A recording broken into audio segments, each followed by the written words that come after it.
আসসালামু আলাইকুম সবাই, কেমন আছেন আপনারা?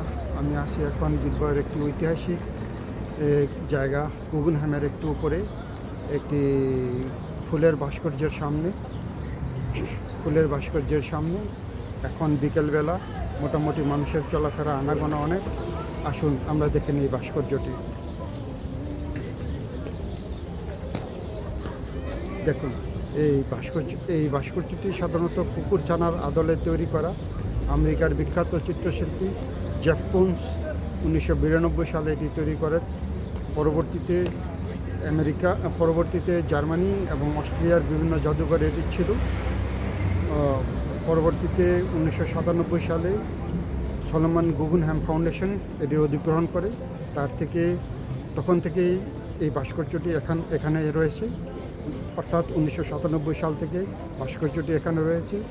এটি প্রায় 38,000-এর উপর ফুল দিয়ে তৈরি এবং প্রতি বছর মে এবং অক্টোবর মাসে পরিচর্যা করা হয়।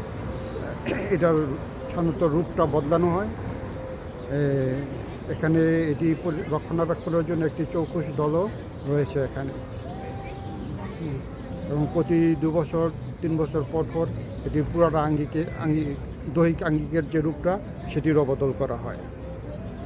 এখন সন্ধ্যা নেমে গেছে, চারপাশে মানুষ চলছে ফিরছে, দারুণ একটা এনভায়রনমেন্ট চলছে।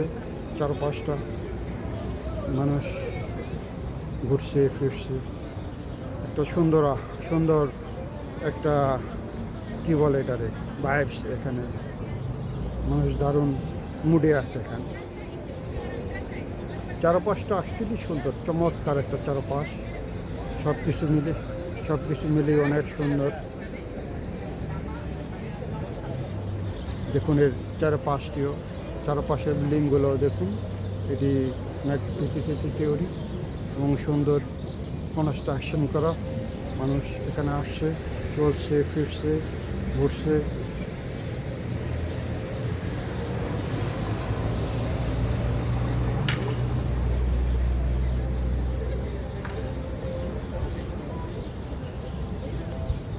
আপনারা বিলবাও আসলে এখানে আসবেন, অবশ্যই আসবেন, ঘুরে যাবেন।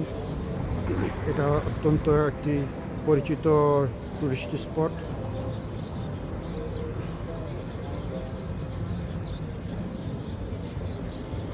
ইনশাল্লাহ আবার দেখা হবে নতুন কোনো জায়গায়, নতুন কোনো ব্লগে। এ পর্যন্ত আপনারা সুস্থ থাকুন, ভালো থাকুন, নিরাপদে থাকুন। আল্লাহ হাফেজ।